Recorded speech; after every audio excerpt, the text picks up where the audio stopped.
بسم الله الرحمن الرحيم. هذا القرآن يوحدنا لطريق الخير يوجهنا، الله تعالى أنزله ورسول الله معلمنا. خالدين فيها أبدا لا يجدون وليا ولا نصيرا. يوم تقلب وجوههم في النار يقولون يا ليتنا أطعنا الله وأطعنا الرسولا وقالوا ربنا إنا أطعنا سادتنا وكبراءنا فأضلونا السبيلا. ربنا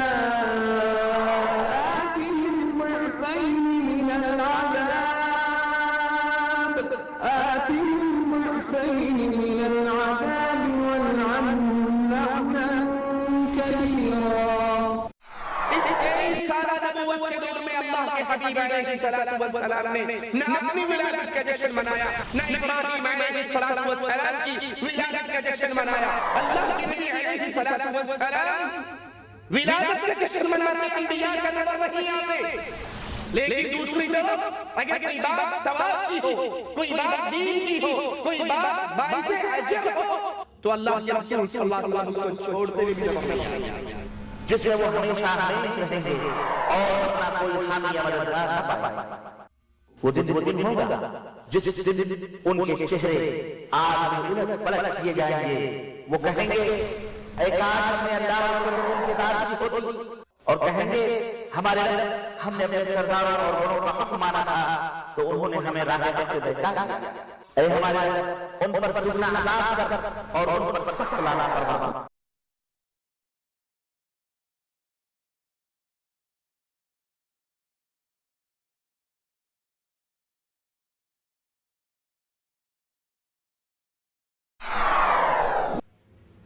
ان الحمد لله نحمده ونصلي على رسوله الكريم. اعوذ بالله من الشيطان الرجيم.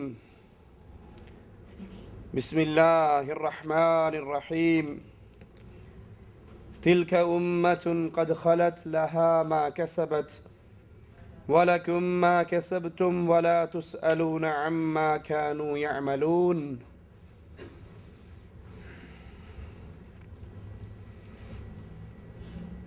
شریعت اسلامیہ میں کسی بڑے سے بڑے انسان کی پیدائش یا اس کی موت سے ایسی کوئی دلچسپی نہیں ہے کہ پیدا ہونے پر ثواب سمجھ کر سالگرہ منائی جائے، ہر سال عید اور جشن منایا جائے، یا مرنے پر غم، ماتم اور دکھ کی مجلسیں قائم کی جائیں۔ رسول اللہ صلی اللہ علیہ وسلم نے ہمیں بے شمار انبیاء کے اس دنیا پر آنے کی اطلاع دی ہے، اور ایک روایت کے مطابق 1,24,000 کم و بیش انبیاء کا ذکر بھی آتا ہے۔ اب سوچئے کہ اگر نبیوں کی پیدائش پر عیدیں اور جشن اور میلاد اور خوشی منانا شریعت کو مطلوب ہو اور شریعت کے احکامات ہوں، تو کیا خیال ہے سال کے ہر دن ایک دن میں کئی بار محفل میلاد منعقد کرنی پڑے گی کہ ہر روز کتنے ہی انبیاء کی پیدائش کا وقت آئے گا؟ اور اگر ماتم، غم اور دکھ اس کی مجلس کے منانے کی شریعت میں کوئی ثواب کی امید رکھی بھی ہو تو پھر ہر دن ہی غم کی محفلیں ہوں، کیونکہ ہر دن کہیں کوئی نبی فوت ہو رہے، کہیں کسی صحابی کی شہادت کا دن۔ یہ شریعت کو مطلوب نہیں ہے، بلکہ شریعت اور حالانکہ شریعت اسلام میں تمام انبیاء پر ایمان لانا ضروری ہے. کسی نبی کا کفر، کسی نبی کا انکار انسان کو اسلام سے باہر کر دیتا ہے. آئیے قرآن حکیم بتاتا ہے ان الذین یکفرون باللہ ورسلہ ویریدون ان یفرقوا بین اللہ ورسلہ ویقولون نؤمن ببعض ونکفر ببعض ویریدون ان یتخذوا بین ذلک سبیلا اولئک هم الکافرون حقا وَأَعْتَدْنَا لِلْكَافِرِينَ عَذَابًا مُهِينًا. جو لوگ اللہ کے ساتھ اور اس کے رسولوں کے ساتھ کفر کرتے اور جو لوگ یہ چاہتے ہیں کہ اللہ اور اس کے رسول کے درمیان فرق رکھیں اور جو یہ چاہتے ہیں کہ بعض نبیوں پر تو ہمارا ایمان ہے اور بعض پر نہیں اور چاہتے ہیں کہ اس کے بین بین کوئی راہ نکالیں، یقین جانو کہ یہ سب لوگ اصلی کافر ہیں. جو کہیں بعض نبیوں پر تو ایمان ہے اور بعض نبیوں پر ہمارا ایمان نہیں، تو اللہ کہہ رہا ہے اولئک هم الکافرون حقا، یہ لوگ کافر ہیں، یہ اصلی کافر ہیں. ان آیات کی روشنی میں لازم ٹھہرا کہ تمام انبیاء کرام پر یکساں ایمان لے کر آئیں.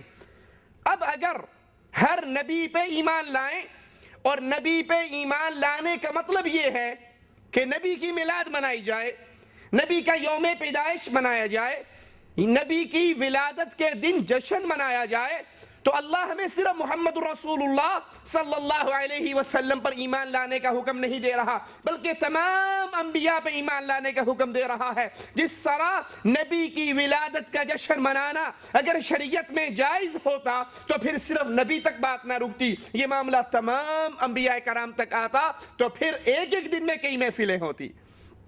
یہی وجہ ہے کہ رسول اللہ صلی اللہ علیہ وسلم نے اپنی 23 سالہ نبوت کا دور، اس 23 سالہ نبوت کے دور میں اللہ کے حبیب علیہ السلام نے نہ اپنی ولادت کا جشن منایا، نہ ابراہیم علیہ السلام کی ولادت کا جشن منایا. اللہ کے نبی علیہ السلام ولادت کا جشن مناتے، انبیاء کا نظر نہیں آتے.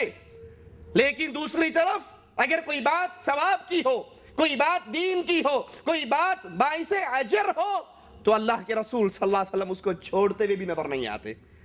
مدینہ میں آئے، یہودیوں کو عاشورے کے دن روزہ رکھتے ہوئے دیکھا.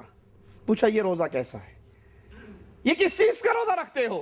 انہوں نے کہا یا رسول اللہ صلی اللہ علیہ وسلم، آج اللہ عز و جل نے، مالک نے موسیٰ علیہ السلام کو نجات دی تھی، فرعون کو ہلاک اور غرق کیا تھا، ہم اس کے شکر کے طور پہ روزہ رکھتے ہیں. آپ نے فرمایا موسیٰ میرا بھائی ہے، میں زیادہ حقدار ہوں کہ اس شکرانے پہ روزہ رکھوں. اگر اللہ نے زندگی دی، موقع دیا تو اگلے سال میں اس کے ساتھ 9 تاریخ کا روزہ بھی رکھوں گا. اللہ کے نبی صلی اللہ علیہ وسلم اس شکرانے کے طور پہ تو روزہ رکھتے ہوئے نظر آ رہے، لیکن موسیٰ علیہ السلام کی ولادت کا جشن نبی نے نہیں منایا. ابراہیم و اسماعیل علیہ السلام کی ولادت کا جشن رسول اللہ صلی اللہ علیہ وسلم نے نہیں منایا. اور نہ صرف یہ کہ اللہ کے نبی علیہ السلام نے اپنی اور سابقہ انبیاء کی کسی کی ولادت کی محفل منعقد نہیں کی، نہ اللہ کے نبی نے کی، نہ صحابہ کرام نے کی، نہ تابعین عظام نے کی. خیر القرون، جو بہترین دور اللہ کے نبی نے گنوائے، اس کے اندر اس کی نہ کوئی مثال ملتی ہے، نہ کسی صحابی کا کوئی ایک قول ہی ملتا ہے. بلکہ مفتی احمد یار خان تسلیم کرتے ہیں جاء الحق نامی کتاب کے اندر کہ عید میلاد کا آغاز 6 صدی ہجری میں ہوا اور اس کو ایجاد کرنے والا ملک اربل کا بادشاہ ملک مظفر تھا. اس نے اس کو ایجاد کیا 6 صدی ہجری میں. اگر یہ دین اسلام ہوتا تو نبی کے دور میں ہمیں یہ محفلیں نظر آتی، صحابہ کے دور میں یہ محفلیں نظر آتی. بلکہ مولانا غلام رسول سعیدی بریلوی مکتبہ فکر کے شیخ الحدیث جامع نعیمیہ کے فرماتے ہیں سلف صالحین یعنی صحابہ اور تابعین نے محفل میلاد منعقد نہیں کی. یہ بات بجا ہے، درست ہے. جامع نعیمیہ کے شیخ الحدیث تسلیم کرتے ہیں کہ نہ صحابہ نے محفل میلاد منعقد کی، نہ صحابہ کے بعد تابعین نے محفل میلاد منعقد کی. آئیے ان محفل میلاد منانے والوں کے دلائل سنتے ہیں اور پھر اس کا جواب اللہ کی کتاب اور محمد کریم صلی اللہ علیہ وسلم کی احادیث اور صحابہ کے عمل سے لیتے ہیں۔ پہلی دلیل، عید میلاد کا جشن منانے والے، 12 ربیع الاول کو جلوس نکالنے والے، چراغاں کرنے والے، قمقمے جلانے والے، ان کی پہلی دلیل یہ ہے کہ عیسیٰ علیہ السلام نے اللہ سے دعا کی تھی، ربنا انزل علينا مائدة من السماء تكون لنا عيدا لأولنا وآخرنا۔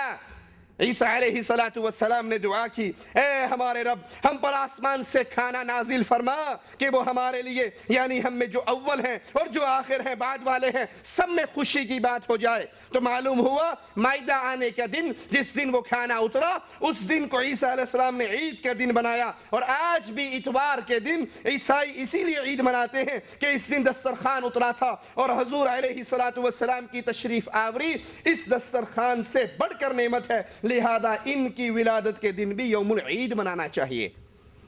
یہ پہلی دلیل ہے عید میلاد النبی منانے والوں کی۔ جواب سنیے، قرآن حکیم کے الفاظ پہ غور کیجئے، لِأَوَّلِنَا وَآخِرِنَا، کہ یہ دن خوشی کا ہو ہمارے اول و آخر کے لیے، یعنی جو پہلے عیسیٰ علیہ السلام پر ایمان لے آئے ان کے لیے بھی خوشی، اور جو ان کے بعد ایمان لے کر آئے ان کے لیے بھی خوشی۔ اس سے مراد عیسائی ہیں، اس سے مراد لِأَوَّلِنَا وَآخِرِنَا، اس سے مراد امت عیسائی ہے، عیسیٰ علیہ السلام پر ایمان لانے والے لوگ ہیں۔ بریلوی عالم دین پیر کرم شاہ بھیروی فرماتے ہیں، لِأَوَّلِنَا وَآخِرِنَا سے مراد یہ ہے کہ اس مائدہ دسترخوان کے نازل ہونے سے پہلے جو لوگ ایمان لا چکے اور جو لوگ بعد میں ایمان لائیں گے، یہ سب کے لیے فرحت اور شادمانی کا دن ہو۔ ضیاء القرآن صفحہ 523 جلد نمبر 1۔ پیر کرم شاہ صاحب کی اس عبارت سے ثابت ہوا کہ اس کے مخاطب عیسائی ہیں اور عمل نصارہ سے دلیل نہیں پکڑی جاتی۔ یہ عمل، یہ دن نصارہ کے لیے ہے، یہ عمل نصارہ سے دلیل لینا جائز نہیں ہے، کیونکہ دین عیسوی منسوخ ہو چکا ہے جب دین محمد آیا صلی اللہ علیہ وسلم۔ اب اللہ کے نبی کا دین ہے، دین محمد میں دلیل دین نصارہ سے نہیں لی جا سکتی، یہاں تک کہ نصارہ یا یہود کے کسی عمل کی تصدیق خود محمد الرسول اللہ نہ کر دے صلی اللہ علیہ وسلم۔ عیسائیوں اور یہودیوں کے کسی عمل کی تصدیق اگر امام الانبیاء، امام اعظم محمد الرسول اللہ صلی اللہ علیہ وسلم فرما دے پھر تو وہ مانا جائے گا، اور اگر وہ اللہ کے نبی تصدیق نہ کریں تو ان کا عمل ملت محمدیہ کے لیے دلیل نہیں ہے۔ آئیے قرآن سنتے ہیں، اگر یہود و نصارہ کی ہر بات اللہ کے نبی کی دلیل کے بغیر، اللہ کے نبی کی تصدیق کے بغیر مانی جائے تو قرآن کیا کہتا ہے؟ یا ایھا الذین آمنوا ان تطیعوا الذین کفروا یردوکم علی اعقابکم فتنقلبوا خاسرین۔ مسلمانوں، اگر تم کافروں کا کہا مانو گے تو وہ تم کو الٹے پاؤں پھیر دیں گے اور تم گھاٹے میں جا پڑو گے۔ اگر یہود و نصارہ کے پیچھے چلیں گے، اگر ان کے عملوں کو دلیل بنائیں گے تو اللہ کہتا ہے یہ تمہیں الٹے پاؤں تمہارے دین سے پھیر دیں گے، اور اگر تم اپنے دین سے پھر گئے تو تم گھاٹے میں جا پڑو گے۔ اگر ہر نعمت اور انعام الہی پر عید منانا تسلیم کر لیا جائے، اسی دلیل کو مانا جائے کہ اللہ کی طرف سے نعمت آئی، دسترخوان آیا، کھانا آیا، یہ نعمت ہے، اگر ہر نعمت پہ عید منانے کو مان لیا جائے تو پھر عیدوں کا ایک ایسا سلسلہ شروع ہوگا جو کبھی ختم نہیں ہو سکتا۔ کیوں؟ اللہ کی نعمتیں ایک دو ہیں کیا؟ اللہ کی نعمتیں بے شمار ہیں۔ وَإِن تَعُدُّوا نِعْمَةَ اللَّهِ لَا تُحْصُوهَا، اگر تم اللہ کی نعمتوں کو گننا چاہو تو گن نہیں سکتے، جب اللہ کی نعمتیں بے شمار ہیں۔ اگر ہر نعمت پہ عید منائی جائے گی تو عیدوں کا وہ سلسلہ شروع ہوگا جس کا اختتام کبھی نہیں ہو سکتا۔ اور پھر نعمت کے آنے پر عید نہیں منائی جاتی، بلکہ نعمت کے آنے پر اللہ کا شکر ادا کیا جاتا ہے۔ نعمت آئے، تحدیث نعمت کے طور پہ اس کا شکر ادا کیجئے۔ دوسری دلیل جشن عید میلاد النبی منانے والے بھائیوں کی، کہتے ہیں وَأَمَّا بِنِعْمَةِ رَبِّكَ فَحَدِّثْ، اپنے رب کی نعمتوں کا خوب چرچا کرو۔ اور حضور علیہ السلام کی دنیا میں تشریف آوری تمام نعمتوں سے بڑھ کر نعمت ہے کہ اللہ تعالیٰ نے اس پر احسان بھی جتلایا ہے، اس کا چرچا کرنا اسی آیت پر عمل ہے۔ جاء الحق صفحہ 231۔ مالک کہتا ہے وَأَمَّا بِنِعْمَةِ رَبِّكَ فَحَدِّثْ، تجھ پہ جو اللہ کی نعمت ہو اس نعمت کو بیان کر، تحدیث نعمت کے طور پہ اس نعمت کو بیان کیا جائے۔ اس آیت میں تحدیث نعمت کا ذکر ہے، نہ کہ رسول اللہ صلی اللہ علیہ وسلم کے یوم پیدائش کا ذکر۔ اللہ کے نبی کی یوم پیدائش کے دن عید منانا، جلوس نکالنے کا ذکر اس آیت میں نہیں۔ اور دوسری بات، اس آیت میں جس چیز کا ذکر ہے وہ دین اسلام کی نعمت ہے۔ وہ نعمت کس چیز کی ہے؟ دین اسلام کی۔ امام ابن کثیر رحمہ اللہ فرماتے ہیں یعنی جو بھلائی کی باتیں آپ کو معلوم ہیں وہ اپنے بھائیوں سے بیان کرو۔ خلاصہ یہ کہ جہاں جس نعمت کا ذکر ہے وہ آپ کی نبوت اور آپ کو ملنے والے احکام شریعت ہیں۔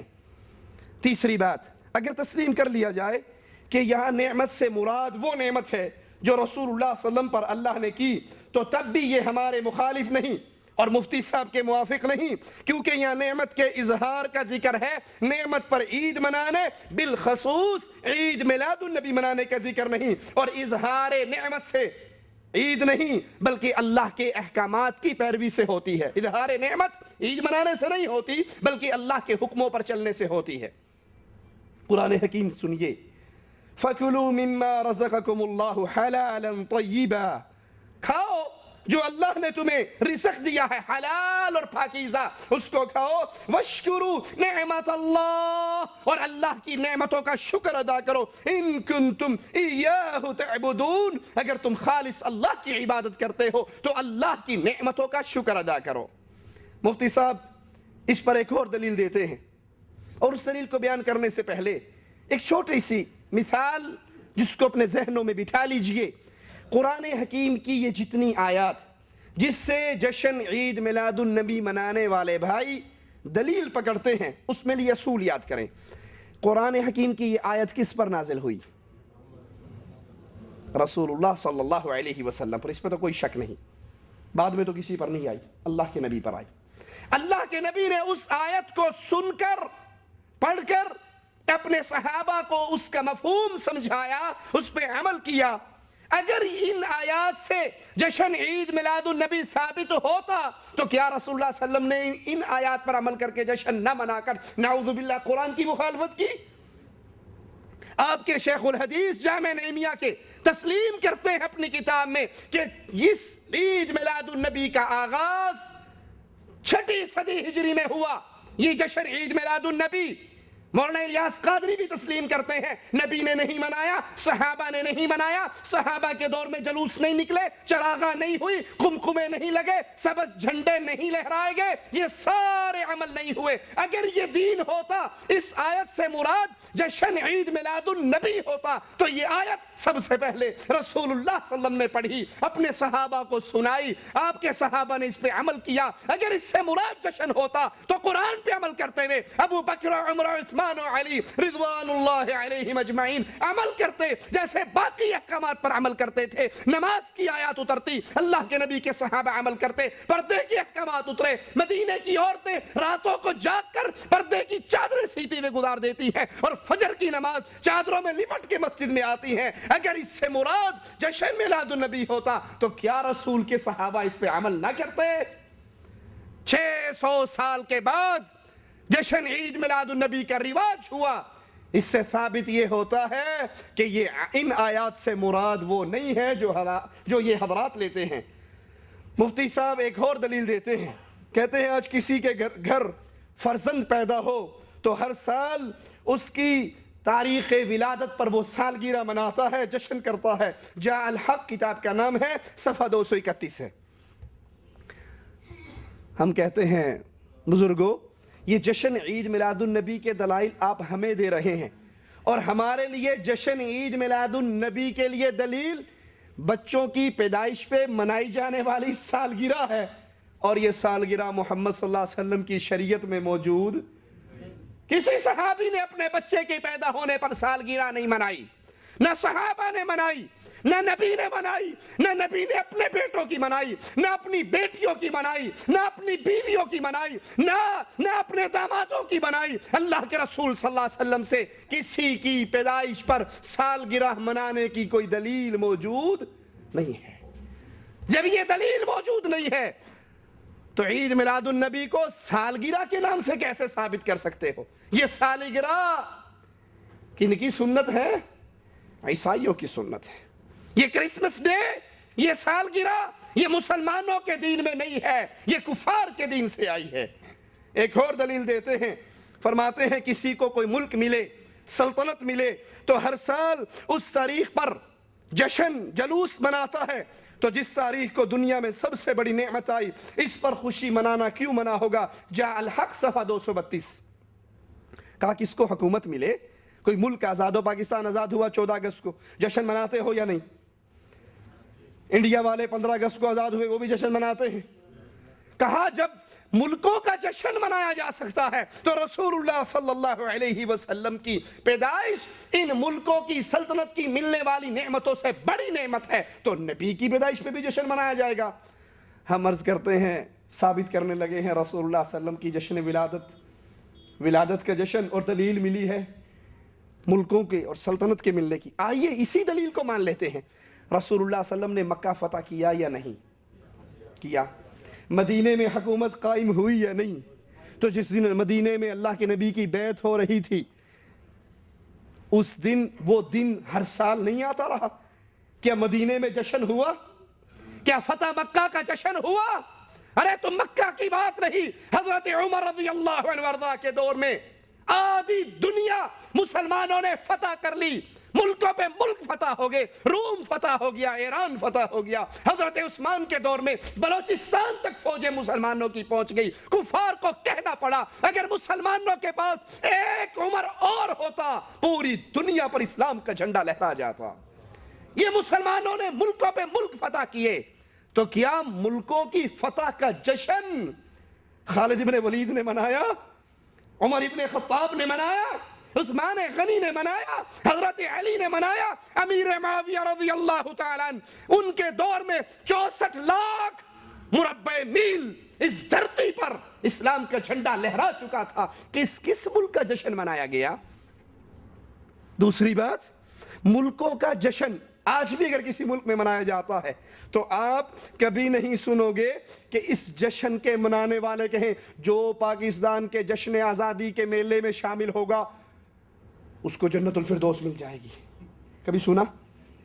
جو انڈیا کے پرچم کو سلامی کرے گا، جشن 15 اگست کا منائے گا، اس کی ساری زندگی کے گناہ معاف ہو جائیں گے. آج بھی ملکوں کی آزادی کا جشن منانے والے اس کو دین نہیں سمجھتے. یہ دنیا کا معاملہ ہے. اگرچہ محمد کریم صلی اللہ علیہ وسلم کی شریعت سے اس کی بھی دلیل نہیں ہے، لیکن اگر کوئی کرتا ہے تو یہ دنیا کا ماجرا ہے، دین کا ماجرا نہیں. اس پہ اجر و ثواب کی امید نہیں. آپ جشن عید میلاد النبی مناتے ہیں، اس پہ امید رکھتے ہیں ثواب کی. اور مولانا الیاس قادری صاحب فرماتے ہیں جلوس جشن عید میلاد کے جلوس میں اس نیت سے داخل ہو، یہ دعا کرتے ہوئے داخل ہو کہ اس میں حاضری کی وجہ سے اللہ جنت الفردوس عطا فرما دے. وہ عمل جس سے جنت الفردوس ملے، وہ عمل جس سے ثواب ملے، وہ عمل جس سے گناہ معاف ہو، وہ عمل جس سے درجات بلند ہو، وہ عمل محمد کریم بتا کر گئے ہیں صلی اللہ علیہ وسلم. اگر آج کسی عمل کے بارے میں کہا جائے اس عمل کے کرنے سے جنت ملتی ہے تو اس کا مطلب ہے نعوذ باللہ نبی نے چھپا لیا، مولوی نے بتا دیا، یہی کہا جائے گا. آپ اس کو دنیا نہیں سمجھتے، آپ اس کو اجر و ثواب کی امید رکھ کر کرتے ہیں. تو پھر اجر و ثواب جس عمل پر ہو اس کے لیے دلیل محمد الرسول اللہ صلی اللہ علیہ وسلم کا قول. تیسری دلیل دیتے ہوئے فرماتے ہیں قل بفضل اللہ وبرحمتہ فبذلک فلیفرحوا، یعنی اللہ کے فضل و رحمت پر خوب خوشی اللہ تبارک و تعالی پارہ 11 سورہ یونس میں ارشاد فرماتا ہے قل بفضل اللہ وبرحمتہ فبذلک فلیفرحوا هو خیر مما یجمعون.